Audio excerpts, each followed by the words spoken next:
യിൽ കടന്നു വന്ന എല്ലാ ദൈവമക്കളെയും ദൈവം അനുഗ്രഹിക്കുമാറാകട്ടെ. കഴിഞ്ഞ ഒരാഴ്ച വട്ടവും ഹല്ലേലൂയ നമ്മളായിരുന്ന സ്ഥലങ്ങളിൽ എവിടെയായിട്ട് സൂക്ഷിച്ചു, പരിപാലിച്ചു. നമ്മുടെ ജീവിതത്തിൽ ഹല്ലേലൂയ സ്തോത്രം ചെയ്യുന്നു വരാവുന്ന ആപത്ത്, അനിഷ്ട സ്വഭാവങ്ങളെല്ലാം ദൈവം നീക്കി. ഹല്ലേലൂയ നമ്മൾ പ്രതീക്ഷിക്കാത്ത സ്ഥലത്ത് പ്രതീക്ഷിക്കാത്ത ഒരു ബന്ധുവായി കടന്നു വന്ന നമ്മുടെ പ്രശ്നങ്ങൾക്ക് ദൈവം പരിഹാരം തന്നു. ആ ദൈവത്തിന് നന്ദിയുള്ള ഹൃദയത്തോടെ ഇന്ന് പകൽക്കാലം ദൈവസന്നിധിയിലായിരുന്ന നന്ദി കരയേറ്റുവാൻ ഒരു ബന്ധുവായി, ഒരു സ്നേഹിതനായി, ഒരു അടുത്ത ചാർച്ചക്കാരനായി, ഒരു നല്ല അയൽവാസിയായി, എൻ്റെ വിഷയങ്ങൾക്ക് ഒരു താങ്ങായി, തണലായി വന്ന ആ ദൈവമേ, നീ എത്ര നല്ലവൻ എന്ന് ദൈവത്തോട് പറഞ്ഞ് പ്രാർത്ഥിച്ചുകൊണ്ട് നമ്മളായിരിക്കുക. ഹല്ലേലൂയ സ്തോത്രം ചെയ്യുന്നു. ഇന്ന് പകൽക്കാലം ഹല്ലേലൂയ സങ്കീർത്തനത്തിൻ്റെ 1-ാം വാക്യം നമുക്ക് വായിക്കാം. സങ്കീർത്തന പുസ്തകത്തിലെ 1-ാം വാക്യം.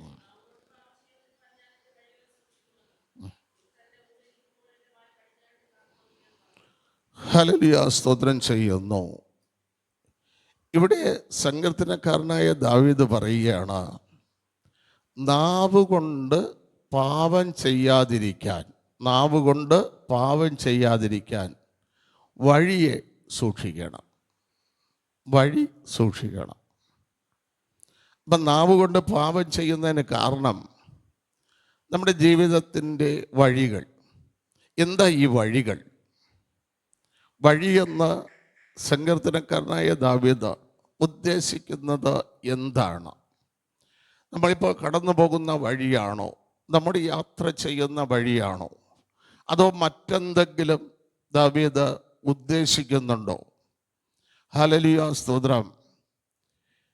വഴിയെന്ന് പറയുമ്പോൾ ഹല്ലേലൂയ വേദപണ്ഡിതന്മാർ പറയുന്നത്, ദൈവം നമ്മുടെ ജീവിതത്തിൽ പ്രവർത്തിച്ച പ്രവൃത്തിയെക്കുറിച്ച് നമ്മുടെ ജീവിതത്തിലുള്ള ആ പ്രവൃത്തിയോടുള്ള മനോഭാവം ആണ് വഴി. മനോഭാവം അല്ലെങ്കിൽ നിരൂപണം, അതാണ് വഴി. നമ്മുടെ ജീവിതത്തിൽ ദൈവം ഇപ്പോൾ ഒരു പ്രവൃത്തി ചെയ്തു. ആ പ്രവൃത്തിയെക്കുറിച്ചുള്ള നമ്മുടെ മനോഭാവം, നമ്മുടെ നിരൂപണം.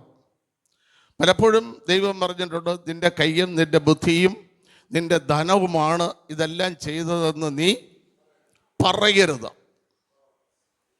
അപ്പം ദൈവം നമ്മുടെ ജീവിതത്തിൽ ഒരു പ്രവൃത്തി ചെയ്താൽ നമ്മുടെ ബുദ്ധി കൊണ്ടാണിത് നേടിയതെന്ന്, നമ്മുടെ ശക്തി കൊണ്ടാണിത് നേടിയതെന്ന്, നമ്മുടെ ധനം കൊണ്ടാണിത് നേടിയതെന്ന്, നമ്മുടെ കുലമഹിമ കൊണ്ടാണിത് നേടിയതെന്ന്, നമ്മുടെ പദവി കൊണ്ടാണിത് നേടിയതെന്ന് നീ പറഞ്ഞാൽ നീ പാപത്തിലേക്ക് പോകുന്നു. നീ പാപത്തിലേക്ക് പോകുന്നു. ഹല്ലേലൂയ സ്തോത്രം. ഇത് നീ സൂക്ഷിച്ചില്ല എങ്കിൽ നീ നാവുകൊണ്ട് പാപം ചെയ്യുകയാണ്. ഈ മനോഭാവത്തിന് തെറ്റായ രീതിയിൽ നീ ഒരു മറുപടി ദൈവസന്നിധിയിൽ പറയുകയാണെങ്കിൽ നീ നാവുകൊണ്ട് പാപം ചെയ്തു. കർത്താവ് ഗിരിപ്രഭാഷണ പുസ്തകത്തിനകത്ത് കർത്താവ് ഇങ്ങനെ പറഞ്ഞു, മത്തായി 5:17 വായിക്കുമ്പോൾ, ഹല്ലേലൂയ സ്തോത്രം, ന്യായപ്രമാണത്തെ നീക്കുവാൻ വന്നു എന്ന് നിങ്ങൾ നിരൂപിക്കരുത്. നിങ്ങളുടെ മനോഭാവം അങ്ങനെ ആകരുത്. ന്യായപ്രമാണ പുസ്തകം അല്ലേ, ഒന്ന് വായിച്ചേ കേട്ടോ. ന്യായപ്രമാണത്തെയോ പ്രവാചകന്മാരെയോ നീക്കുവാൻ വന്നു എന്നുള്ള മനോഭാവത്തോടു കൂടി പുതിയ നിയമസഭാ വിശ്വാസികൾ ആയിരിക്കരുത്.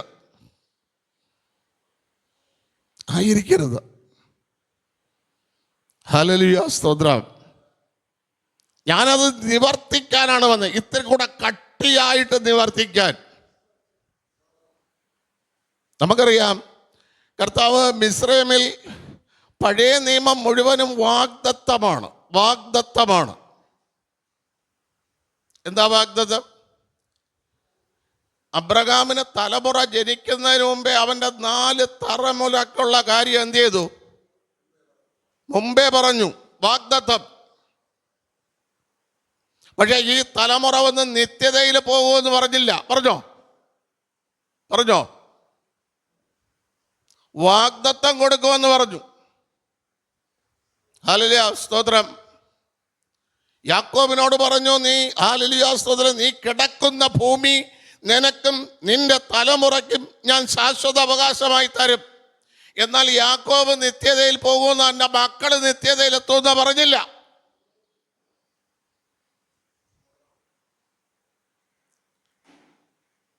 പുതിയ നിയമം നിത്യതയാണ്,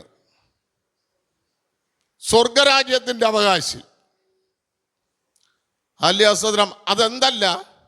ഭക്ഷണവുമല്ല, പാനീയവുമല്ല, നീതിയിൽ സമാധാനമാണ്. അപ്പം നിത്യത എന്ന് പറയുന്നത് സമാധാനമാണ്. ഈ നിത്യത നമുക്ക് നഷ്ടപ്പെടുന്നത് ഹല്ലേലൂയ സ്തോത്രം ജീവന്റെ പുസ്തകത്തിൽ പേരെഴുതി കാണാത്ത ഏവനും തീപ്പൊയ്കയിൽ പോകും. അപ്പോൾ വെളിപ്പാട് പുസ്തകത്തിൽ എന്താ പറയുന്നത്? ഉടുപ്പ് മലിനമാകാത്ത ചിലർ യോഗ്യരായി എന്നോടുകൂടെ നടക്കാൻ നിന്റെ സഭയിലുണ്ട്. ഉടുപ്പ് മലിനമാകാത്ത ചിലർ, എല്ലാവരും അല്ല. അവരെ ഞാൻ ജീവപുസ്തകത്തിൽ നിന്ന് മായ്ച്ചു കളയുകയില്ല. ബാക്കിയുള്ളവരെ എന്ത് ചെയ്യും? മനസ്സിലാക്കണം. എന്നാൽ പഴയ നിയമത്തിൽ 3 ദിവസം വഴി ദൂരത്തിന് ദൈവത്തെ ആരാധിക്കാൻ പോകാൻ വിടാൻ പറഞ്ഞു. ഫറവോൻ പറഞ്ഞു, എവിടെ വെച്ച് ആരാധിക്കാൻ? മിസ്രൈമിൽ വെച്ച് നിങ്ങളുടെ ദൈവത്തെ ആരാധിച്ചോളൂ. എന്താ മിസ്രൈമിൽ വെച്ച് ആരാധിക്കാത്തത്? എന്താ മിസ്രൈമിൽ വെച്ച് ആരാധിക്കാത്തത്? മിസ്രൈം ദൈവത്താൽ സൃഷ്ടിക്കപ്പെട്ട രാജ്യമല്ലേ?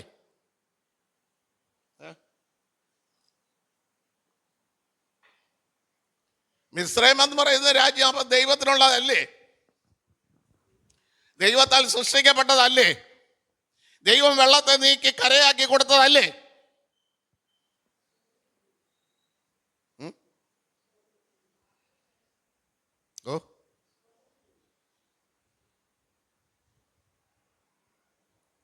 മോശ പറയുന്ന വചനം പറ. നിങ്ങൾക്ക് മനസ്സിൽ തോന്നിയത് പറയാതെ വചനം പറ.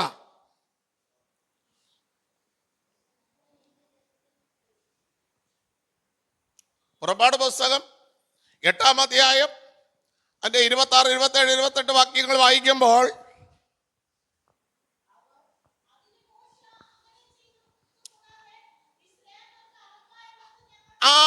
നിങ്ങൾക്ക് അറപ്പായത് കണ്ട, അവർക്ക് അറപ്പായത് ആണ് നമ്മുടെ ദൈവത്തിന്റെ ആരാധന തന്നെ.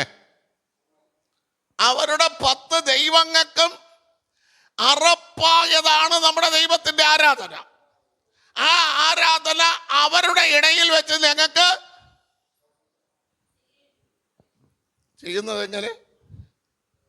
ഇന്നലെ രാത്രി വരെ, ഇന്നലെ ശനിയാഴ്ച വരെയും അറപ്പായവരോട് കൂട്ടുകൂടി കളിയും കട്ടച്ചല്ലും എല്ലാം പറഞ്ഞും ജീവിക്കുന്നവരോട് കൂട്ടുകൂടി ദൈവിക ആരാധനകളെ കൂട്ടുകൂടി വിമർശിക്കുന്നവരോട് കൂട്ടുകൂടി എന്നിട്ട് ഇന്ന് വന്നിരുന്ന് ഞായറാഴ്ച സഭയ്ക്കകത്ത് വന്നിരുന്ന് എന്ത് ചെയ്യാണ്? ഈ അങ്ങനെ ചെയ്യുന്നവർ ചെയ്യുന്ന പാട്ട്, അങ്ങനെ ചെയ്യുന്നവർ ചെയ്യുന്ന ആരാധന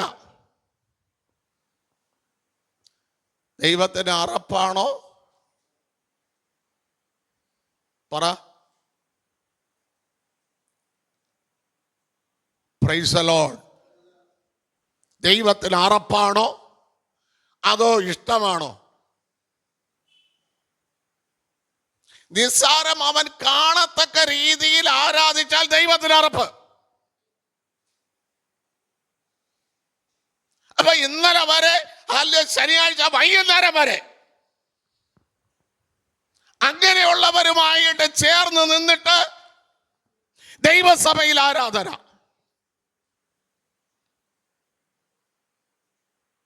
ഇനി പുതിയ നിയമത്തിലൊന്ന് വായിരാം. ഹല്ലേലൂയ, സ്തോത്രം ചെയ്യുന്നു. മത്തായി 25 അല്ല, ബുദ്ധിയുള്ള 5 കന്യകമാർ, ബുദ്ധിയില്ലാത്ത 5 കന്യകമാർ. വായിച്ചേ.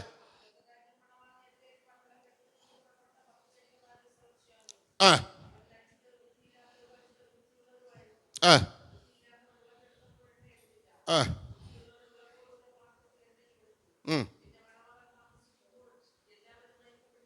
ഉം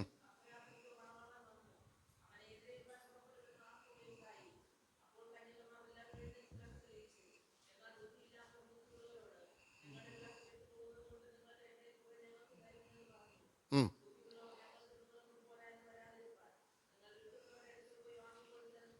ഹല്ലേലൂയ, സ്തോത്രം. ഇവിടെ സംഭവിച്ചത് എന്താണ്? ആരാധനയാ. മണവാളനെ എതിരേൽക്കേണ്ട ആരാധനയാ. ഇവിടെ സംഭവിച്ചത് എന്താണ്? ഓ,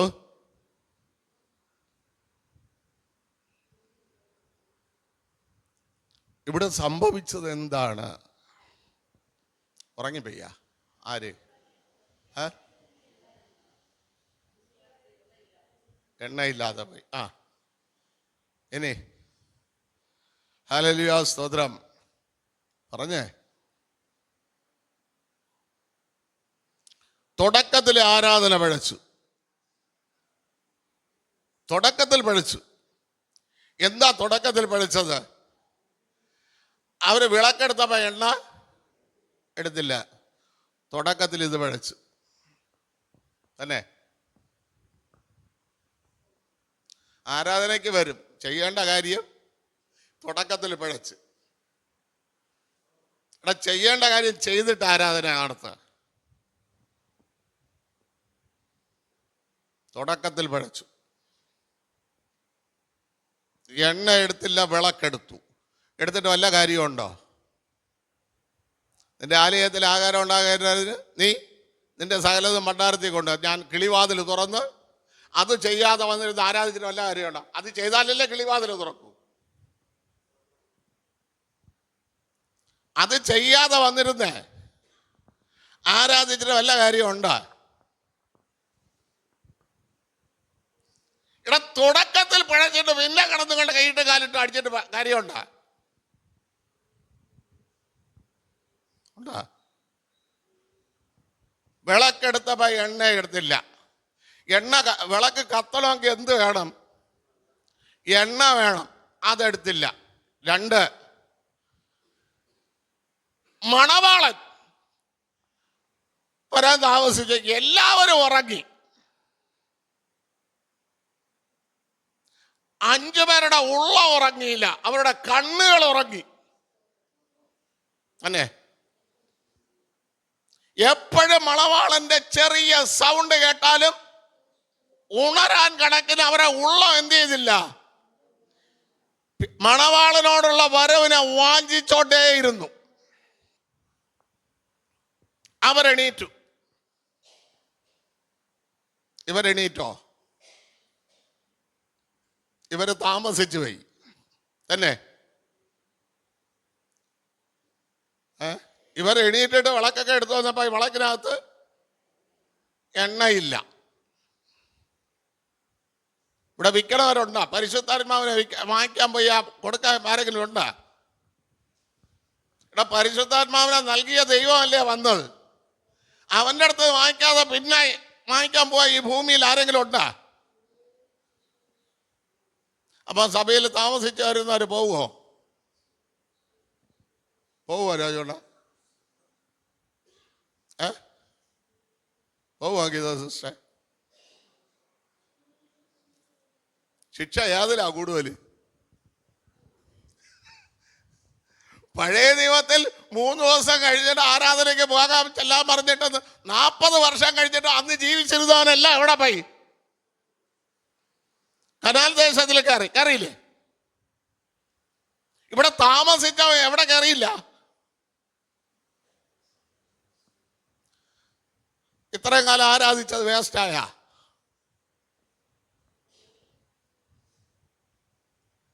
പിടികിട്ടിയ? ഞാൻ നീക്കാനല്ല വന്നത്, അത് നിവർത്തിച്ച് ഉറപ്പിക്കാൻ വന്നവൻ. നീക്കാൻ വന്നെന്ന് വിചാരിച്ചിട്ട് എന്ത് ചെയ്യരുത്. ഹല്ലേലൂയ, സ്തോത്രം. അങ്ങനെ നിരൂപിച്ചാൽ നിങ്ങൾ നാവ് കൊണ്ട് എന്ത് ചെയ്യുന്നു? അങ്ങനെ പറഞ്ഞാൽ നിങ്ങൾ നാവ് കൊണ്ട്. ഇപ്പം വേറെ വല്ല പാവവും വേണോ? കൊല്ലണോ? പിടിച്ചു പറിക്കണോ? മോട്ടിക്കണോ? വ്യഭിചാരം ചെയ്യണോ? ഇത് മാത്രം ചെയ്താൽ മതി. നാവ് കൊണ്ട് പാപം ചെയ്തു. നിങ്ങൾക്ക് ഇനി ഒന്ന് പഴയ നിയമത്തിൽ നിന്ന് ഞാൻ പറഞ്ഞുതരാം. യെഹെസ്കേൽ പ്രവാചകന്റെ പുസ്തകം 28-ാം അധ്യായം 5-ാം വാക്യം, 28-ന്റെ 15-ാം വാക്യം വായിച്ചു.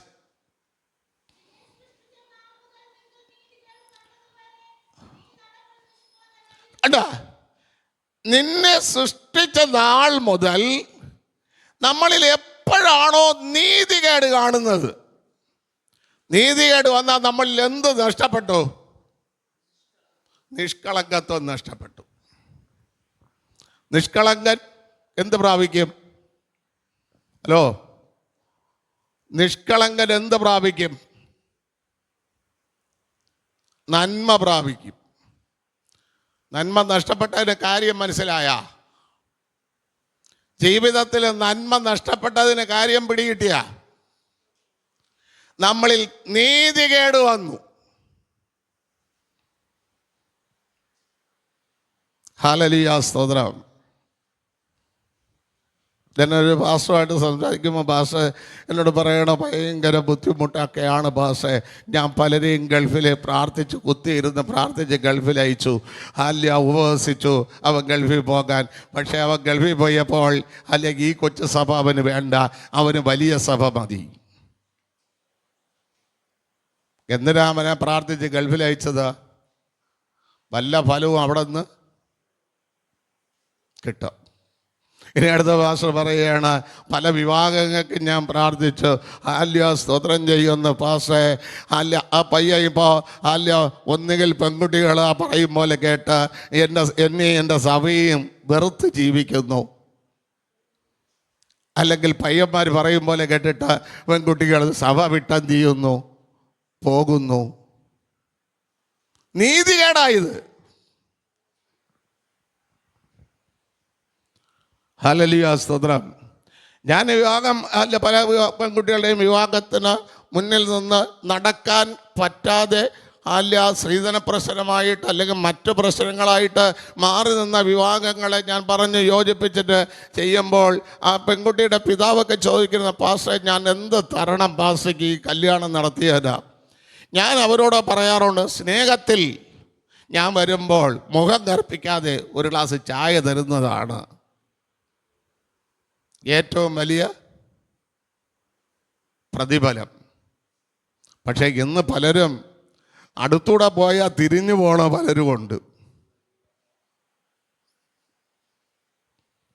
അടുത്തൂടെ പോയാൽ എന്ത് ചെയ്യില്ല,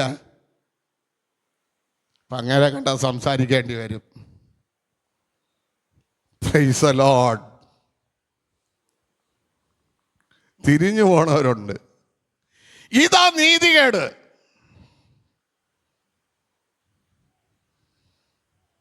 ഈ നീതികേട് വന്നപ്പോൾ നിന്നിലുള്ള നിഷ്കളങ്കത്വം പോയി.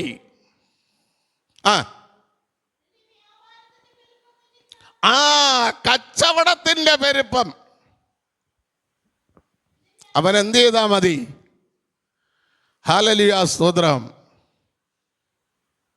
പാസ്റ്റർ ആഴ്ചയിൽ കണ്ടില്ലെങ്കിൽ ഒന്ന് വിളിക്കാനുള്ള മനോഭാവം പോലെ ഇന്ന് ആക്ക് എന്താണ്? കോള് ഫ്രീ ആണ്. അതിനുള്ള സമയം പോലും അവർക്ക് വ്യാപാരത്തിന്റെ പെരുപ്പം, പൈസ ഉണ്ടാക്കണം, മറ്റുള്ളവരുമായിട്ടുള്ള ബന്ധം. മറ്റുള്ളവരുമായിട്ടുള്ള സഹകരണം വന്നപ്പോൾ, അല്ല ദൈവം വേണ്ട, ദൈവദാസൻ വേണ്ട, സഭ വേണ്ട, സഭയിലെ ഉപദേശം വേണ്ട, തള്ളിപ്പോയി. നീതികേട്. ഇതാ നീതികേട്. ഈ നീതികേട് നിന്നിൽ കണ്ടപ്പോൾ നീ നന്മ അനുഭവിക്കില്ല. നിന്റെ നിഷ്കളങ്കത്വത്തെ ദൈവം കട്ട് ചെയ്തു. വ്യാപാരത്തിന്റെ പെരുപ്പം. ഓട്ടമാ, ഇന്ന് ഓട്ടമാ.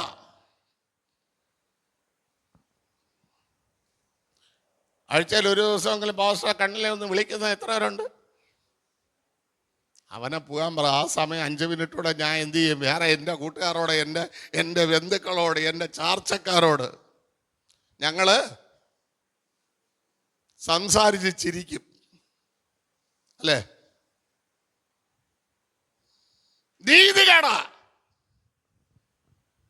അടുത്ത് നിന്റെ അതോടുകൂടി നീതികേട് വന്നപ്പോ നിഷ്കളങ്കത്വം പോയി. നിഷ്കളങ്കത്വം പോയപ്പോ നിന്റെ അന്തർഭാഗം, അകത്ത്, പുറത്തല്ല. നീ പുറം കൊണ്ട് എന്ത് ചെയ്യും? അതിവിടെ അത് അന്തർഭാഗത്തില്ല, പുറം കൊണ്ട് ചിരിച്ചു കാണിക്കും. പക്ഷെ നിന്റെ അന്തർഭാഗം,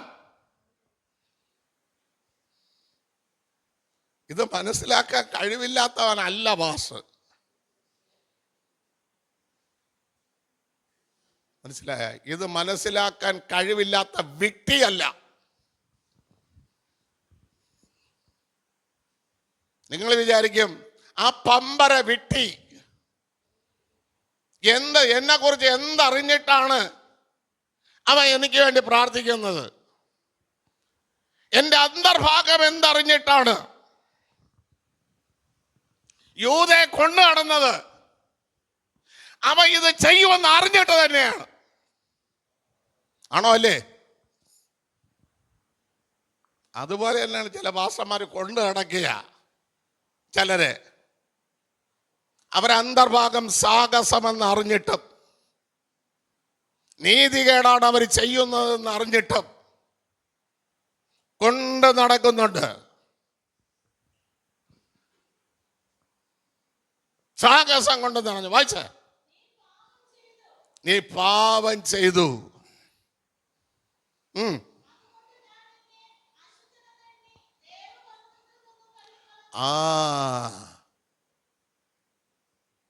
അപ്പം വേറെ വല്ലതും ചെയ്തോ? ആരെങ്കിലും അടിച്ചോ? മറുപടി പറ. ആരെയെങ്കിലും പിടിച്ചു പറിച്ചോ? ആരെങ്കിലും കൊന്നോ? ദൈവസഭയിൽ വരുന്നവർ പാപം ചെയ്യുന്ന വേറൊന്നും കൊണ്ടിട്ടല്ല. ഇതാ വിഷയം.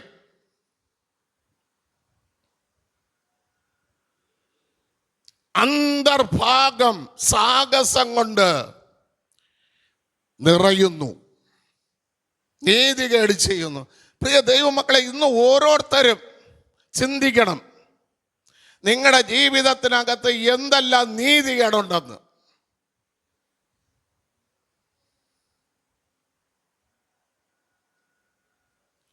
എന്തെല്ലാമാണ് ഹൃദയത്തിനകത്ത് അന്തർഭാഗത്തുള്ള സാഹസമെന്ന്.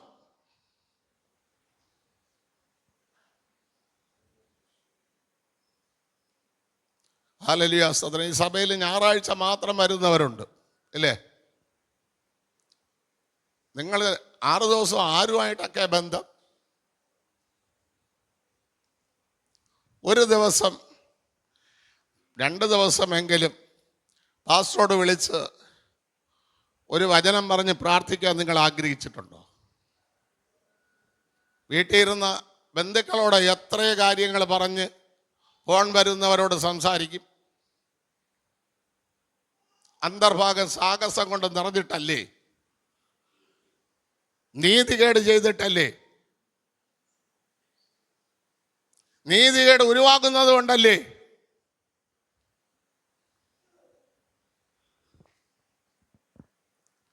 ഹല്ലേലൂയ. സ്തോത്രം. നിന്നെ വിശുദ്ധ പർവ്വതത്തിൽ നിന്ന് തള്ളി. ഇതാണ് അരുണോദയപുത്രനായ ശുക്രൻ. അവൻ മനസ്സിൽ തീരുമാനിച്ചതേ ഉള്ളൂ. ദൈവം അവൻ വന്നപ്പോഴേ മനസ്സിലായി, ഇപ്പം ഒരു തീരുമാനം എടുത്തിട്ടാണ് വന്നത്. അവനെ വെട്ടി. അവൻ നേരത്തെ എങ്ങനെയായിരുന്നു? പറന്ന് ദൈവസന്നിധി പോവുമായിരുന്നു. ഇപ്പൊ എങ്ങനെയാ വളർക്കുന്നത്? എങ്ങനെ? വെട്ടി താഴെയിട്ടപ്പം പറ എങ്ങനെ? ഇഴയിടന്ന് തന്നെ 6 ചിറകുകൾ അരിയപ്പെട്ടു. അരിയപ്പെട്ടപ്പോൾ തറയിൽ വീഴുന്നപ്പോൾ നിവർന്നു നിൽക്കാൻ കഴിയാതെ വണ്ണം ഇഴയുന്നു. ഇന്ന് സഭയില് ഓരോ വിഷയങ്ങൾ കൊണ്ട് നിവർന്നു നിൽക്കാൻ കഴിയാതെ ഇഴയുന്ന എത്ര പേരുണ്ട്? പ്രശ്നങ്ങളുടെ മുമ്പിൽ നിവർന്നു നിൽക്കാൻ കഴിയാതെ ഇഴയുകയാ.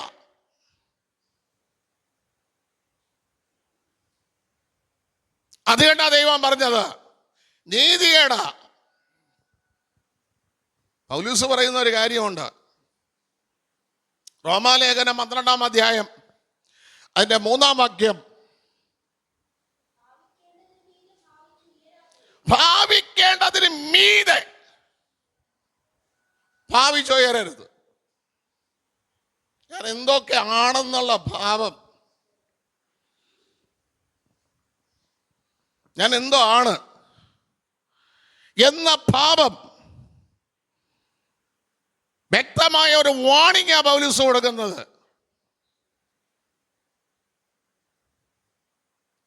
ഭാവിച്ച് ഉയരേണ്ടതിന് അല്ല, ഭാവിക്കേണ്ടതിന് മീതെ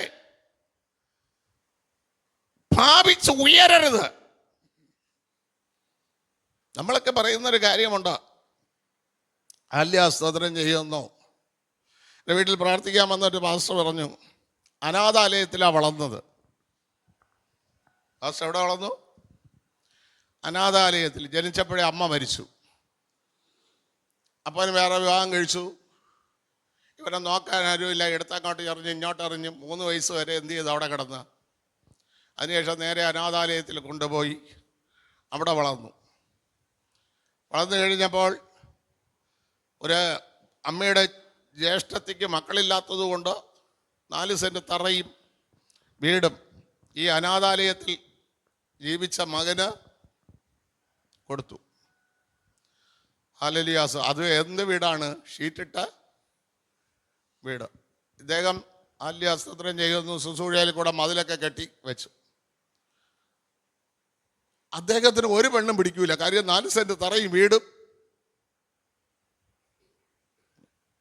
ഞാനിതിപ്പോൾ കൊച്ചിയിലെ രാജാവാണ്. അനാഥാലയത്തിൽ കിടന്നവന് 4 സെൻറ്റ് തറയും വീടും കിട്ടിയപ്പോൾ അദ്ദേഹത്തിന് സാക്ഷി പറഞ്ഞതാ. ഒരു പോലീസുകാരൻ അല്ല, റിട്ടയർ ചെയ്യാൻ പോകുന്ന ഒരു പോലീസുകാരൻ പറഞ്ഞത്, മക്കളെ എനിക്ക് സുവിശേഷ പ്രവർത്തനം ഭയങ്കര ഇഷ്ടമാണ്. ഞാൻ റിട്ടയർ ചെയ്ത് വരുമ്പോൾ നിൻ്റെ കൂടെ ഇരുന്ന് നീ പ്രസംഗിക്കുമ്പോഴും വല്ല 10 മിനിറ്റ് എനിക്കൊരു സാക്ഷ്യത്തിന് കിട്ടി പറഞ്ഞു. അപ്പം ഇദ്ദേഹം കാലുകൊണ്ട് ചവിട്ടം പോലെ പറഞ്ഞെന്ന്, നിങ്ങളെ മോളെ കെട്ടിയിട്ട് നിങ്ങളെ കൂട്ടത്ത് നിങ്ങളെ പശുക്കളെയൊന്നും മേയ്ക്കാനല്ല ഞാൻ ആഗ്രഹിക്കുന്നത്. കാര്യം ഇദ്ദേഹം വിചാരിക്കുന്ന ഈ 4 സെൻറ്റ് തറയും വീടും എന്ന് പറയുന്നത്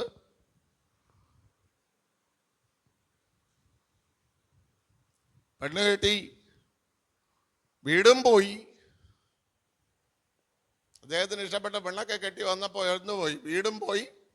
ഇന്ന് വാടക വീട്ടിൽ കിടക്കുകയാണ്. ഇവിടെ ഭാവിക്കേണ്ടതിന് മീതെ ഭാവിച്ചുയരരുത്.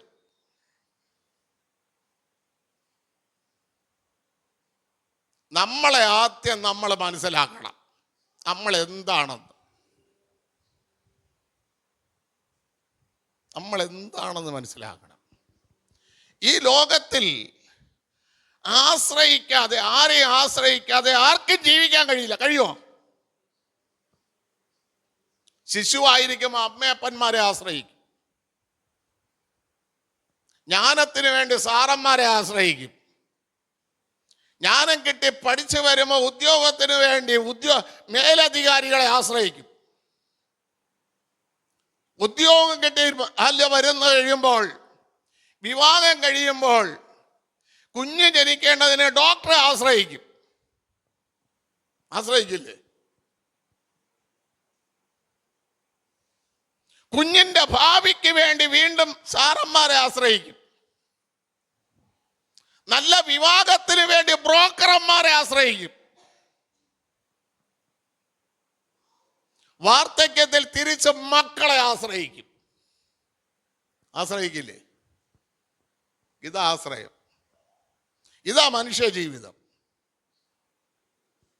അല്ലാതെ ഇതുപോലെ നന്മകളുണ്ടെന്ന് കരുതി എനിക്ക് ആരുടെ ആശ്രയം വേണ്ട, ഞാൻ അതാണ് ഇതാണ് ഭാവിക്കേണ്ടതിന് മീതെ ഭാവിച്ചാരും ഉയരരുത്. ഉറച്ചു നിന്ന ഏത് മനുഷ്യനും ഒരു ശ്വാസം, അത്രേ ഉള്ളൂ. ഓടി വന്ന് നമ്മ മൂക്കുമായും കൂടെ കോത്തി പിടിച്ച് 2 മിനിറ്റ് പിടിച്ചാൽ ഞാൻ എന്തില്ല, ഈ ചാടിയതെല്ലാം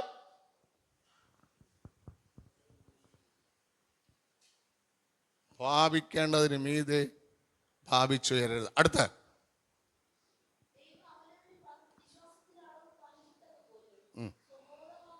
കണ്ടാ, ഈ ഭാവമൊക്കെ വരുന്നത് എന്തുകൊണ്ടാ? സുബോധം നഷ്ടപ്പെടുന്നതുകൊണ്ട്. ഞാൻ എന്തോ ആണെന്ന് ഭാവിക്കുന്ന എന്തുകൊണ്ട്? സുബോധം നഷ്ടപ്പെടുക. അപ്പൊ ഇവർ ആരാധിക്കണത് ആരെ? എങ്ങനെ ആരാധിക്കണം? ഭ്രാന്തരായിട്ടിരുന്ന്. അതാണ് വിക്രികൾ കാണിക്കണത്. മനസ്സിലായ? ഗദനദേശത്തിലെ ഭൂതഗ്രസ്തന്റെ രൂപം കണ്ട വിക്രിയകൾ കാണിച്ചു കൊണ്ടുള്ള ആരാധന, സുബോധം നഷ്ടപ്പെട്ടുകൊണ്ടുള്ള ആരാധന. കാര്യം എവിടെയൊക്കെയോ നമ്മൾ എന്ത് ചെയ്തു? ഭാവിക്കേണ്ടതിന് മീതെ ഭാവിച്ചു. അതുകൊണ്ട് ദൈവം സുബോധത്തെ എന്ത് ചെയ്തങ്ങ്? നമ്മളെ പഴയ വൈസ് പ്രസിഡന്റിന്റെ സഭയിൽ ആരാധന തുടങ്ങണ 2 പേര് ഇങ്ങനെ ചാടാൻ തുടങ്ങും, പാമ്പഴയും പോലെ. ബൈബിൾ ചേച്ചി പറഞ്ഞിട്ട് ഒരു രക്ഷയും. പല ദൈവദാസന്മാരെയും വിളിച്ച് അവർക്ക് പറയാം, 2 പേര് സഭയിൽ നിന്ന് വിട്ടുപോകൂലേ? അതുകൊണ്ട് അവരൊന്നും മിണ്ടൂല. വെളിയിലൊന്ന് ദൈവദാസന്മാരെ വിളിച്ചിട്ട് പറയും, ഒന്ന് എന്ത് ചെയ്യണം, ഇതിനടക്കാൻ പറ്റുമെങ്കിൽ ഒന്ന് അടക്കിയിട്ട് പോണം.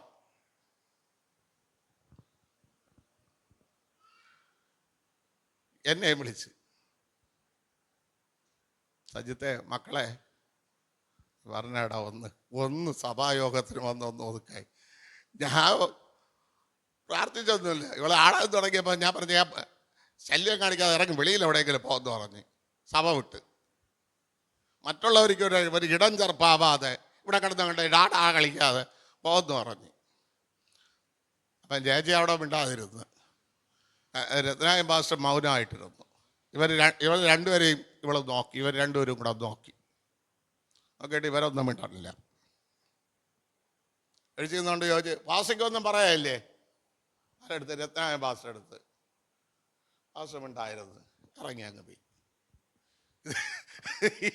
ഇത്രയും ചെയ്യേണ്ടതിന് നേരം അതിനെ ഇളക്കി തുള്ളി ആടി അല്ലേ?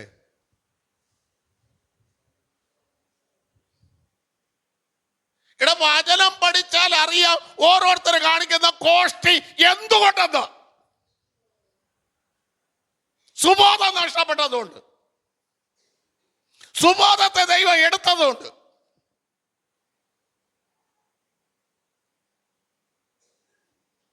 സുബോധമില്ലാത്ത ആരാധനയാണ് ചെയ്തുകൊണ്ടിരിക്കുന്നത്. കാരണം ഏതോ കാര്യത്തിൽ ഭാവിക്കേണ്ടതിന് മീതെ ഭാവിച്ചു. ഇത് മാറണമെങ്കിൽ ഒറ്റ കാര്യം പൗലൂസ് തന്നെ പറഞ്ഞിട്ടുണ്ട്. എന്താ പറഞ്ഞിരിക്കുന്നത് പൗലൂസ്? അതേ അധ്യായത്തിൽ പറഞ്ഞിട്ടുണ്ട്. അതിന്റെ 16-ാം വാക്യമായിരുന്നു. ഇത് മാറണമെങ്കിൽ തമ്മിൽ ഐകമത്യമുള്ളവരായിരിക്കണം. സഭയിൽ വന്നിട്ട് ഞായറാഴ്ച ആരാധന തീർന്നു,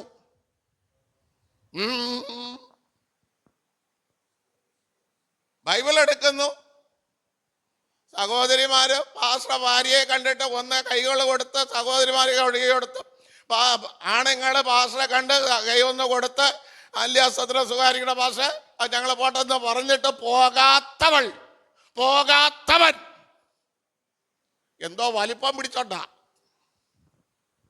ഞാനെന്ന് എന്തോ പാപം കൊണ്ടാ ഞാൻ വന്നത്. ഇവരെ ആരെയും നോക്കിയല്ല, ദൈവത്തെ നോക്കി. ദൈവവും ഞാനും തമ്മിലാണ് ബന്ധം. പിടികിട്ടിയാ? ദൈവവും ഞാൻ പാസ്റ്ററെ നോക്കണേ എന്തിന്? വിശ്വാസികളെ നോക്കണേ എന്തിന്? അവർക്ക് ആ കുറവുണ്ട്. കുറവില്ലാത്ത ആരാ? രാജവണ്ണനെ കുറിച്ച് പറയും. ഇത്രയൊക്കെ ആരാധിച്ചിട്ട് മോളെ എവിടെ അയച്ച്. റസാലാണനെ കുറിച്ച് പറയും. അവിടെ ഇങ്ങനെയൊക്കെ വിഷയം വന്ന് 2 മക്കളെന്ത് ചെയ്തു. രാജവണ്ണനെ കുറിച്ച് പറയും. രാജവണ്ണന്റെ വീട്ടില് മൂത്ത മോനെന്തില്ല. എവിടെയൊക്കെ കുറവുകളുണ്ട്. ജോണിക്കുട്ടി അണ്ണനെ കുറിച്ച് പറയും. അവര് ആരാധിച്ചോണ്ടിരുന്നിട്ട് മക്കളെ എവിടെ അയച്ചു? അയച്ചു. ഇങ്ങനെ ഓരോ കുറവുകൾ പറഞ്ഞ് അവരോട് എനിക്ക് ചേരാൻ പറ്റൂല. ഞാൻ വിശുദ്ധനാണ്, ഞാൻ തികഞ്ഞവനാണ്, എന്റെ ജീവിതത്തിൽ ഒരു കുറവും. ഇതാ വലിപ്പം. കുറവില്ലാത്ത ഏത് മനുഷ്യൻ ലോകത്തിലുണ്ട്? പറ. കുറ്റമില്ലാത്ത ഏത് വ്യക്തിയുണ്ട്? നന്മ ചെയ്യാൻ ഇച്ഛിക്കുമ്പോഴും ഇച്ഛിക്കാത്ത തിന്മ ചെയ്യുന്നവനാ പൗലൂസ്. പറഞ്ഞില്ലേ പൗലൂസ്? അത് ഞാനല്ല, എന്നിൽ വസിക്കുന്ന പാപം. 9 കൃപാവരമുള്ള പൗലൂസിൽ എന്തുണ്ടെന്ന്. എന്നിട്ട് പൗലൂസ് വലിപ്പം ആരുടെ കാണിച്ചില്ല. സഹോദരന്മാരെ അല്ലേ, എന്ത് ക്ലിയർ ആയിട്ടാണ് വിളിക്കുന്നത്. സ്നേഹിത,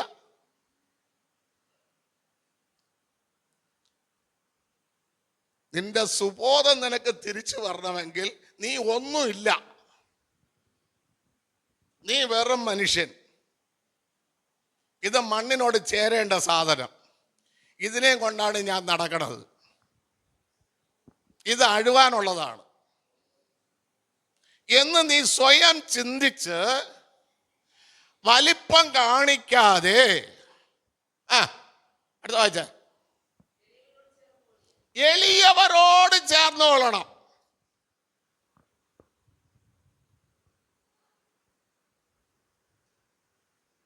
നിന്നേക്കാൾ കുറവുള്ളവരോട് നീ എന്ത് ചെയ്തോളണം? ചേർന്ന് കൊള്ളണം. ആരാധനയിൽ കുറവുള്ള, പ്രാർത്ഥനയിൽ കുറവുള്ള, വചനധ്യാനത്തിൽ കുറവുള്ള, സാമ്പത്യത്തിൽ കുറവുള്ള, സൗന്ദര്യത്തിൽ കുറവുള്ള, വിദ്യാഭ്യാസത്തിൽ കുറവുള്ള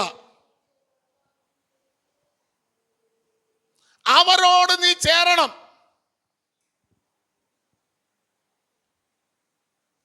അതാ എളിയവരോട് ചേരാൻ പറഞ്ഞത്. നിനക്ക് ഈ സുബോധം തിരിച്ചു കിട്ടണമെങ്കിൽ ഈ എളിയവരോട് ചേർന്നോളുവിൻ. ചേർന്നില്ലെങ്കിൽ നിങ്ങൾ ആരാണ്? നിങ്ങളെ തന്നെ നിങ്ങൾ ബുദ്ധിമാന്മാരെന്ന്. ചിലരാക്കും കൈ കൊടുക്കാൻ മടിച്ച് നേരത്തെ അഴിച്ചെന്ത് ചെയ്യും? ആശീർവാദം പറയണതിന് മുമ്പേ ഇതാ പോണ് വാലും ചുരുട്ടി. അവർ കാണുന്നത് ആരെ തന്നെ കാണുള്ളൂ, പകുതിയെ കാണും. മനസ്സിലായില്ലേ? ഹല്ലേലൂയ, സ്തോത്രം. കാരണം നിന്നുകയ്യ ഇവരോടൊക്കെ സംസാരിക്കണ്ടേ? ഇവരൊക്കെ ഈ രീതിയിലുള്ളവരല്ലേ, എങ്ങനെ സംസാരിക്കും? ഈ അഹങ്കാരം. ഹല്ലേലൂയ, സ്തോത്രം. പ്രിയ ദൈവങ്ങളെ, ഇനിയും ഞാൻ പറഞ്ഞുതരാം. കർത്താവ് മുന്തിരിത്തോട്ടത്തിൽ ജോലി ചെയ്യാനായിട്ട് 1 മണി നേരവും 6 മണി നേരവും 9 മണി നേരവും 11 മണി നേരവും വിളിച്ചു. ആദ്യം വിളിച്ചവരോട് എന്ത് പറഞ്ഞാ വിളിച്ചത്? ഒരു വെള്ളിക്കാശ് തരാമെന്ന് പറഞ്ഞു ഒപ്പിച്ചിട്ടാണ് വന്നത്. രാജവണ്ണന് ഒരു വെള്ളിക്കാശ് കൊടുക്കാമെന്ന് പറഞ്ഞു ഒപ്പിട്ടാണ് വന്നത്. അതിനുശേഷം സ്നാനപ്പെട്ട രാജവണ്ണന് ശേഷം സ്നാനപ്പെട്ട ആരാണ്? അടുത്ത ഗ്രൂപ്പ്. അവരോട് കാര്യം പറഞ്ഞു ഒപ്പിച്ചിട്ടാണ് വിളിച്ചത്. മനസ്സിലായ? കാര്യം പറഞ്ഞ് ഒപ്പിച്ചിട്ടാണ് വിളിച്ചത്. അടുത്തവരോട് കർത്താവ് എന്താ പറഞ്ഞ? നിങ്ങളും എൻ്റെ വയലിൽ പോകുവിൻ, ന്യായമായത് തരാം. അടുത്തവരോട് പറഞ്ഞു നിങ്ങൾ മെനക്കെട്ട് ഇരിക്കണ്ട, വല്ലതും തരാൻ പോകാൻ പറഞ്ഞു. അല്ലേ? അവർ മെനക്കെട്ട് ഇരിക്കുന്നു, പോകാൻ പറഞ്ഞു. അപ്പൊ മുമ്പേ വന്ന അണ്ണനോട് ഒരു കാര്യം പറഞ്ഞിട്ടാണ് അകത്തോട്ട് കയറ്റിയത്. എന്താ? എന്ത് പറഞ്ഞു? ഒരു വെള്ളിക്കാശ് തരാമെന്ന് പറഞ്ഞിട്ടാണ് കയറ്റിയത്. നീ എത്ര ജോലി ചെയ്തിരുന്നാലും നിന്റെ കൂലി എന്താണ്? ഒരു വെള്ളിക്കാശ്. അപ്പൊ ദൈവം നോക്കിയത് താമസിച്ച് വന്നവരെ നോക്കി. കാര്യം ഇവർക്ക് ഒരു വെള്ളിക്കാശ് കൊടുക്കുമ്പോൾ 4 ട്രിപ്പായിട്ടല്ലേ വിളിച്ചത്. ഇവർക്ക് എത്ര കിട്ടും പറ? ഇവർക്ക് ഒരു വെള്ളിക്കാശ് കൊടുക്കാന്ന് 8 മണി തൊട്ട് 5 മണി വരെ ജോലി ചെയ്യണവർക്ക് വിളിച്ച്. ഇപ്പൊ 11 മണി കഴിഞ്ഞവർക്ക് എത്ര കിട്ടും? അവര് എത്ര ചിന്തിക്കും? 4 25 പൈസ, 1 രൂപയിൽ നിന്ന്. അപ്പൊ ഇവരുടെ ചിന്ത എന്താണ്? എന്തായിരിക്കും അവരുടെ ചിന്ത? എന്തായിരിക്കും ചിന്ത?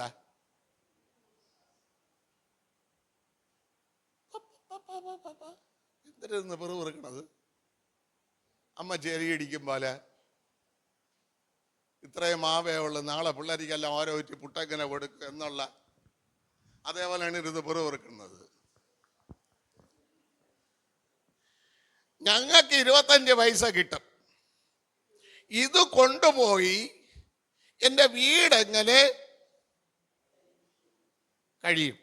വീട്ടിനകത്ത് ഞാൻ കൊണ്ടുവരുന്നതിനെ പ്രതീക്ഷിച്ച് ഇരിക്കുന്നവരുണ്ട്. യജമാന്റെ മനസ്സൊന്ന് അലിഞ്ഞെങ്കിൽ, മനസ്സിലായ? യജമാന്റെ മനസ്സൊന്ന് തെളിഞ്ഞെങ്കിൽ, അവരോടൊപ്പം എനിക്കും കിട്ടിയെങ്കിൽ, എനിക്കും വീട്ടിൽ കൊണ്ടുപോകുന്ന അവരോടൊപ്പം എൻ്റെ മക്കളെയും പിടികിട്ടിയ? ഈ വിചാരം ആരറിഞ്ഞു? കർത്താവ് അറിഞ്ഞു. അതുകൊണ്ട് ഈ വിചാരമുള്ളവര്, മക്കളെ കുറിച്ച് വിചാരമുള്ളവര്, കുടുംബത്തെ കുറിച്ച് വിചാരമുള്ളവര്, തന്നെ കുറിച്ച് വിചാരമുള്ളവര് ദൈവം കണ്ടു. അവർക്ക് ആദ്യം കൊടുത്തു.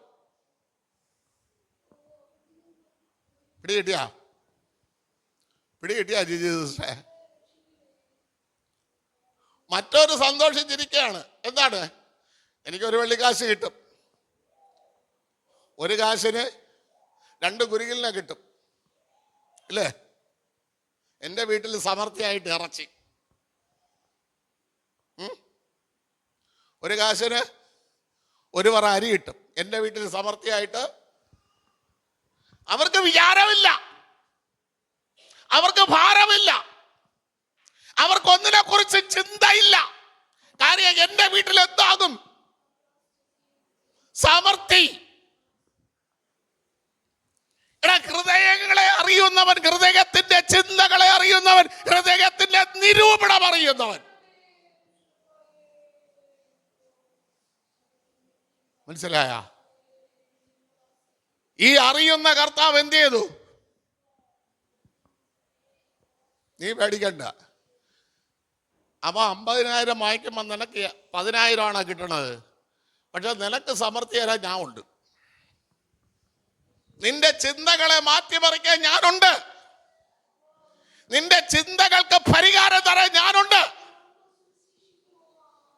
നീ ഭയപ്പെടണ്ട.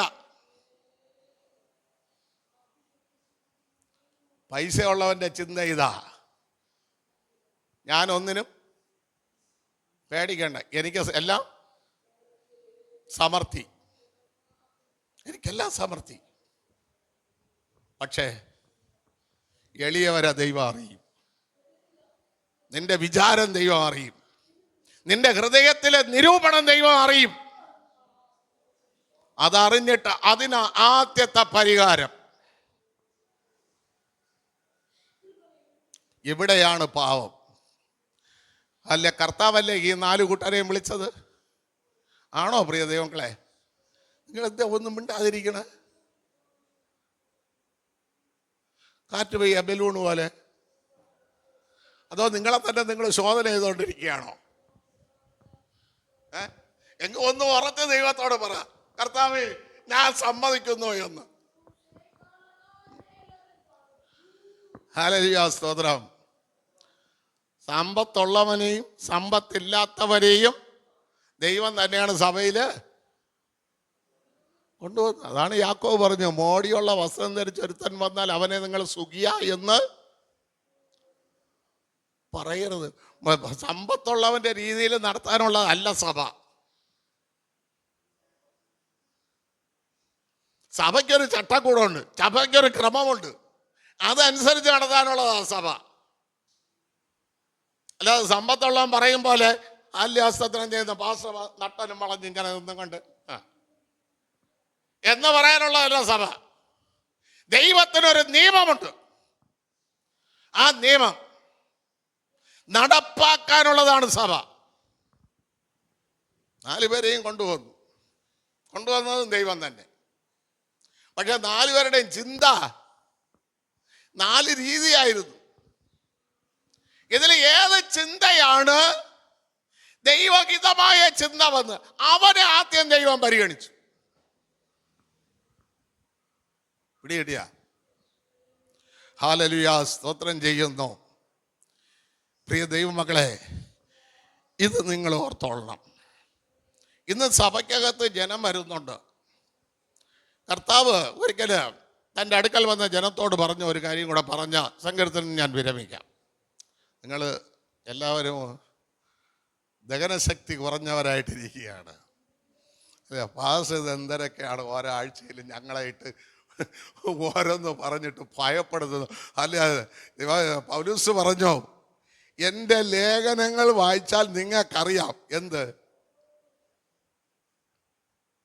നിങ്ങൾ പേടിക്കും. കാരണം എൻ്റെ ലേഖനങ്ങൾ കനവും ഈടുറ്റതുമാണ്. മറ്റുള്ളവർ എഴുതുന്നത് പോലെ അല്ല, ഘനമാണ്. അത് ഈടിട്ടുള്ളതാണ്. അത് നിങ്ങളെ പേടിപ്പിക്കാനല്ല, നിങ്ങൾ അനുസരിക്കാൻ. ഹല്ലേലൂയ, സ്തോത്രം. പത്രോസ് എന്തിനാ ലേഖനം എഴുതിയത്? പറ. പത്രോസ് എന്തിനാ ലേഖനം എഴുതിയത്? സകലതും ഓർമ്മപ്പെടുത്താൻ തന്നെ. സകലതും നിങ്ങളെ ഓർമ്മപ്പെടുത്തുന്നു. യാക്കോബ് എന്തിനാ എഴുതിയത്?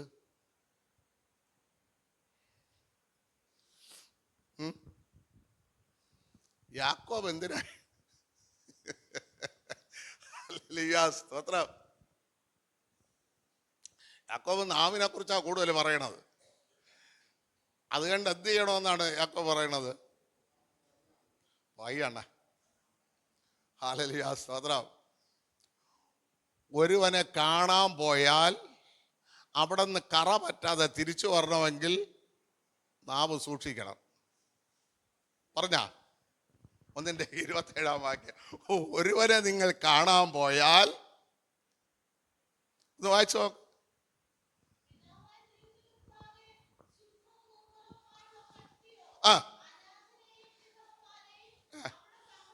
അവരുടെ സങ്കടത്തിൽ ചെന്ന് കാണണം. നിങ്ങൾ ലോകത്താലുള്ള കളങ്കം പറ്റാതെ എന്ത് ചെയ്യണം? തന്നെത്താൻ കാക്കണമെന്നുണ്ടെങ്കിൽ നാവ്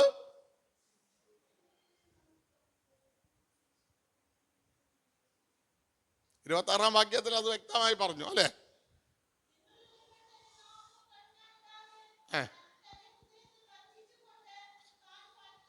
അപ്പൊ നാവിനെ കടിഞ്ഞാണിടാതെ ഒരുത്തൻ ഭക്തനെന്ന് പറഞ്ഞാൽ അവൻ തന്നെ വഞ്ചിക്കുന്നവനാണ്.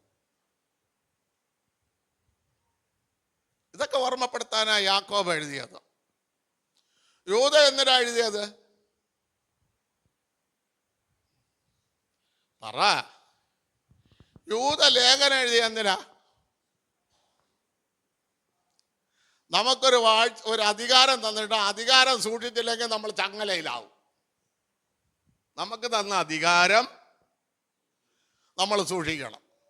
ആ അധികാരം സൂക്ഷിക്കാതെ ആ വാഴ്ച നമ്മൾ കാത്തുകൊള്ളാതെ ഇരുന്നാൽ അവസാനം വരെയും കർത്താവിൻ്റെ ചങ്ങലയിൽ നമ്മൾ അകപ്പെടും. ഇങ്ങനെയൊക്കെ ഒരുപാട് കാര്യങ്ങൾ ലേഖനങ്ങൾ വായിക്കുമ്പോൾ ഉണ്ട്. ഇത് വായിച്ചാലല്ലേ നമുക്ക് മനസ്സിലാവുള്ളൂ, ഇല്ലേ? ഈ ലേഖനങ്ങളൊക്കെ വായിച്ചിട്ടുള്ളവർ എത്ര പേരുണ്ട്?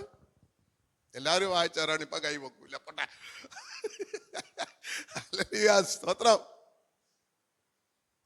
ദൈവമക്കളെ, പൗലൂസ് ലേഖനം എഴുതുമ്പോൾ പറയുന്ന ഒറ്റ കാരണം, ദുഷ്ടനെ നിങ്ങളുടെ ഇടയിൽ നീക്കാനാണ് ഈ 14 ലേഖനം എഴുതിയത്. എന്തിന്? ദുഷ്ടനെ നമ്മുടെ ഇടയിൽ നിന്ന് നീക്കിക്കളയണം. ഇതിനു വേണ്ടിയായി ലേഖനങ്ങൾ എഴുതിയത്. ദുഷ്ടനെയും കൊണ്ട് പോയാൽ നിങ്ങൾ ദുഷ്ടതയിൽ അകപ്പെടും. നമ്മൾ എത്ര ഉപദേശം പറഞ്ഞാലും, എത്ര നമ്മൾ പറഞ്ഞാലും, ഈ കൂട്ടുകാരെയൊക്കെ കാണുമ്പോൾ അവരോട് ചേർന്നിരുന്ന് കുറച്ച് കാര്യങ്ങളൊക്കെ പറഞ്ഞ് അവരോട് ചേർന്നിരുന്ന് ഒരു ചായയൊക്കെ കുടിച്ച്, അല്ലേ? ആ സമയം ബൈബിൾ വായിക്കേണ്ട സമയം കൂടെ അവരോട് കാര്യങ്ങളൊക്കെ പറഞ്ഞ് ഇരുന്നില്ലെങ്കിൽ നമുക്ക് ഉറക്കം വരില്ലെന്നേ. എപ്പോഴും എന്തൊരു ഒറ്റയ്ക്കിരിക്കണത്?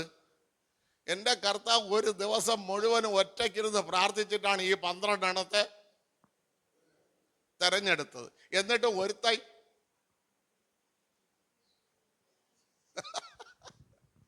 അങ്ങനെ ഒരു മാതൃക ദൈവം നമുക്ക് തന്നിരിക്കുമ്പോൾ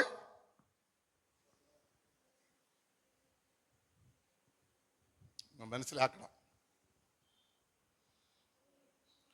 യോഹന്നാനിലെ കർത്താവ് 5-ാം അധ്യായം കൂടെ ഒന്ന് എടുത്തേ, അതോടെ പറഞ്ഞുതരാം. പോട്ടെ. 5-ാം അധ്യായം അതിൻ്റെ 42 തൊട്ട് വായിച്ചേ. വായിച്ചേ 5:42.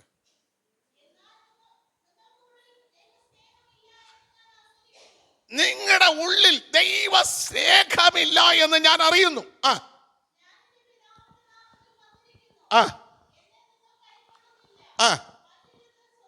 സ്വന്തം നാമത്തിൽ ആര്? ഞാൻ പറഞ്ഞുതരാം. മറ്റൊരു തന്നെ നാമം ആര്? എടാ, നിനക്ക് എന്നെ അറിഞ്ഞൂടെ? ഞാൻ അണ്ണൻ്റെ പപ്പേര അനിയൻ താമസിക്കണേ എൻ്റെ അപ്പുറത്തെ വീട്ടില്, ആ ഓടിട്ട വീട്ടിലുള്ള അങ്ങേരെ മോനാണ് ഞാൻ. അവനെ ഓടി വന്ന് കെട്ടിപ്പിടിച്ച്, അയ്യോ നമ്മളെ സ്നേഹിതല്ല അന്യൻ്റെ വീടിൻ്റെ അടുത്തുള്ളത്, ഇടി ചായോട് ഇവിടെ വലിയ കാര്യത്തിൽ വീടും തുറന്നിട്ട് കൊടുത്ത് ഭർത്താവില്ലെങ്കിൽ കയറി ഇരിയണ്ട, അവരിപ്പം വരും. അതേസമയം പാസ്വേർട്ട് കഥവ് ചാരിയുന്നുണ്ട് പറയും, ഇല്ല ഏട്ടാ ചേട്ടായി. അങ്ങനെ പറഞ്ഞിട്ടുള്ള വീടുകൾ എനിക്കറിയാം.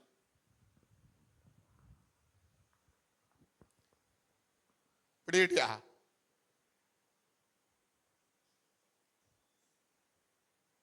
ഹല്ലേലൂയ, സ്തോത്രം. വാതിൽ തുറക്കാത്തവരെ എനിക്കറിയാം. എൻ്റെ ജീവിതത്തിൽ അനുഭവമുണ്ട്, ഇവിടെയും അനുഭവമുണ്ട്. വാതിൽ തുറക്കാത്തവരെ. അതേസമയം ഭർത്താവിൻ്റെ കൂട്ടുകാരൻ പറഞ്ഞിട്ട് ഒരവിശ്വാസക്കേടുമില്ല, വാതിൽ തുറന്ന് അകത്ത് കയറ്റിയിരുത്തി സംസാരിക്കും.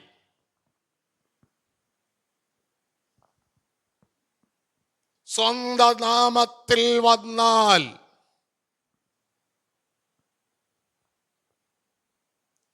വാതിൽ തുറക്കും, അടഞ്ഞ വാതിൽ തുറക്കും. കർത്താവിന്റെ നാമത്തിൽ വന്നാൽ തുറക്കില്ല.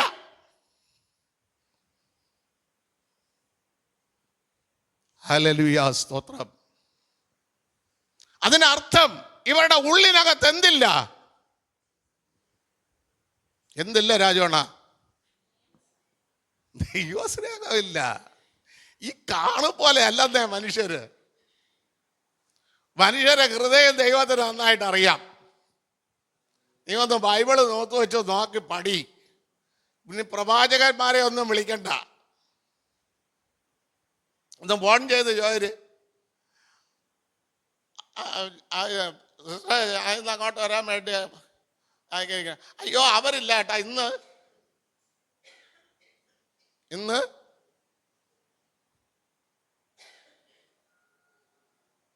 വരണ്ട. വേറെ ആരെങ്കിലും വരട്ടെ.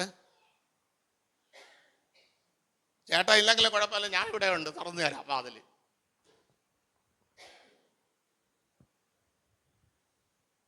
ദൈവനാമത്തിൽ വന്നാൽ നിങ്ങൾ അവരെ സ്നേഹിക്കുന്നില്ല.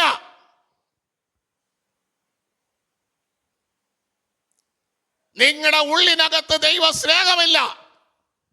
അടുത്ത്, നിങ്ങൾ അവനെ കൈക്കൊണ്ട് തമ്മിൽ ബഹുമാനം വാങ്ങിക്കൊള്ളും. അവൻ ചേച്ചി എന്ന് വിളിക്കും, അനിയാന്ന് വിളിക്കും, അവന് ചായ കൊടുക്കും, അവന് എല്ലാം കൊടുത്തിട്ട് ഹാലലിയ ബഹുമാനം. ചേട്ടൻ വരുമ്പം നിങ്ങൾ വന്നെന്ന് പറയാ എന്ന് പറഞ്ഞ് സൽക്കരിച്ചിട്ട് അവനെ വിടും. എന്നാൽ കർത്താവ് പറയുന്നത്, എന്നെ നിങ്ങൾ സ്വീകരിക്കുന്നില്ല, എന്നെ നിങ്ങൾ സ്വീകരിക്കുന്നില്ല. കാരണം നിങ്ങളുടെ ഉള്ളിനകത്ത് ദൈവസ്നേഹമില്ല. അടുത്ത വാക്യം കൂടെ വായിച്ചോ.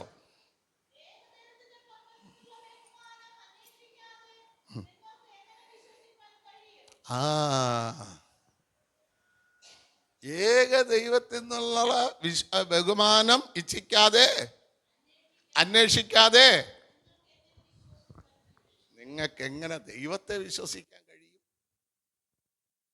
ദൈവം പറഞ്ഞിരിക്കുന്നത് എന്താണെന്നറിയാമോ? എന്താ പറഞ്ഞത്? ദൈവം പറഞ്ഞെന്താ?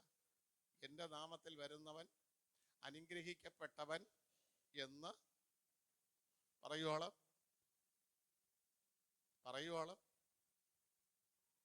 അത് പഴയ നിയമം. ഞാൻ പോയി എൻ്റെ സ്ഥലത്തിരിക്കുമെന്ന്. പുതിയ നിയമം പറ. നിങ്ങളുടെ വീട് ശൂന്യമാണ് എഴുതിയിട്ടുണ്ടോ? അപ്പം വീട്ടിൽ വിളിച്ച് പ്രാർത്ഥന വെക്കണോ? വീട്ടിൽ വിളിച്ച് പ്രാർത്ഥിക്കണോ? ശൂന്യതയ്ക്ക് കാരണം മനസ്സിലായ? എൻ്റെ നാമത്തിൽ വരുന്നവൻ അനുഗ്രഹിക്കപ്പെട്ടവരെന്ന് പറയുവോളൂ നിങ്ങളുടെ ഭവനം ശൂന്യമായി. ഹല്ലേലൂയ, സ്തോത്രം. പ്രിയ ദൈവമക്കളെ, ഇതൊക്കെ ദൈവം പറയുന്നത് എന്തിനെന്നറിയാമോ? അല്ല, പൗലോസ് പറയുന്ന ഒരു കാര്യം കൂടെ വായിച്ച് നിർത്തിക്കോ. പ്രവൃത്തിയുടെ പുസ്തകം 26-ാം അധ്യായം അതിന്റെ 17-ാം വാക്യം.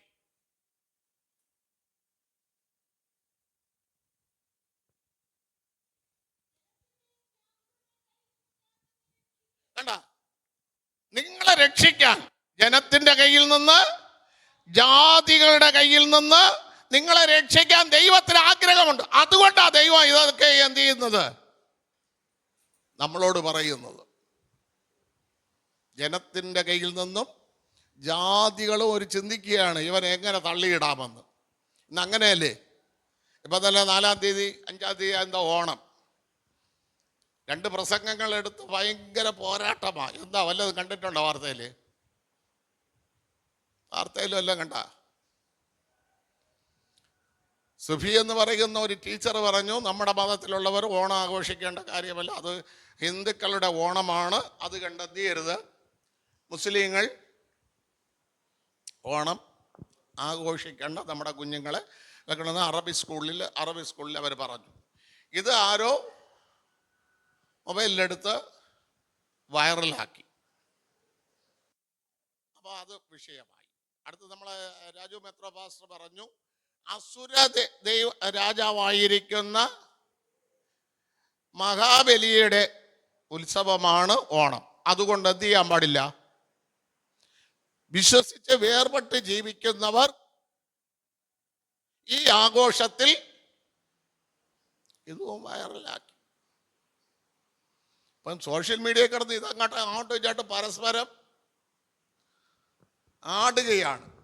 ഇനി അനിൽ കൊടിത്തോട്ടം പറഞ്ഞു, ഇവിടെ ജാതികളും നായാടികളും വന്നത് 1923 കാലഘട്ടം വെച്ചുകൊണ്ട് അനിൽ കൊടിത്തോട്ടം വിശദീകരിച്ചു. അനിൽ കൊടിത്തോട്ടം ഇനി എവിടെ പ്രസംഗിച്ചാലും വിശ്വ ഹിന്ദു പരിഷത്ത് കൈകാര്യം ചെയ്യുമെന്ന്.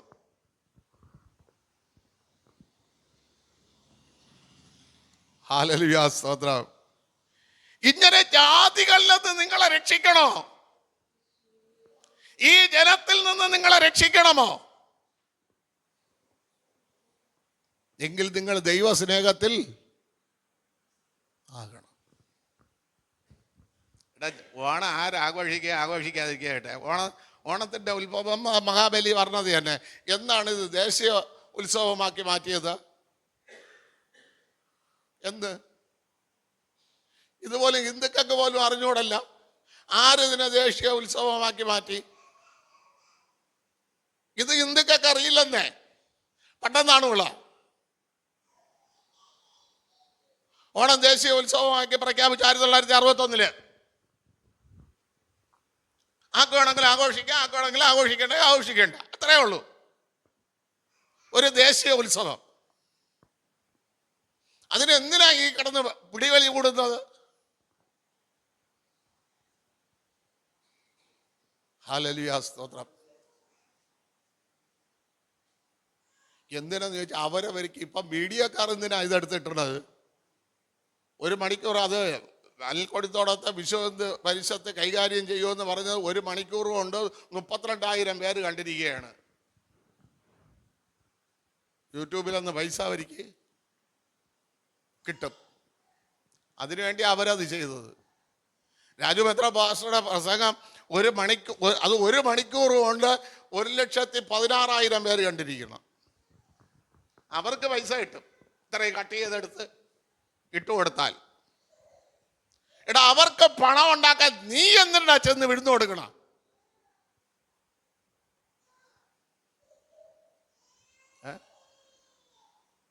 ഇങ്ങനെയുള്ള ജാതികളിൽ നിന്ന്, ഇങ്ങനെയുള്ള ജനത്തിൽ നിന്ന് നിന്നെ രക്ഷിക്കണമെങ്കിൽ നീ ദൈവ സ്നേഹത്തിലാകണം. ഇതാ ദൈവത്തിന്റെ ഉദ്ദേശം. ഹല്ലേലൂയ, സ്തോത്രം. ഇനി ഒന്നുകൂടെ ഒരു വാക്യം കൂടെ വായിച്ചു. 2 തിമോഥെയോസിന്റെ ലേഖനം 4-ാം അധ്യായം അതിന്റെ 18-ാം വാക്യം കൂടെ വായിച്ചു.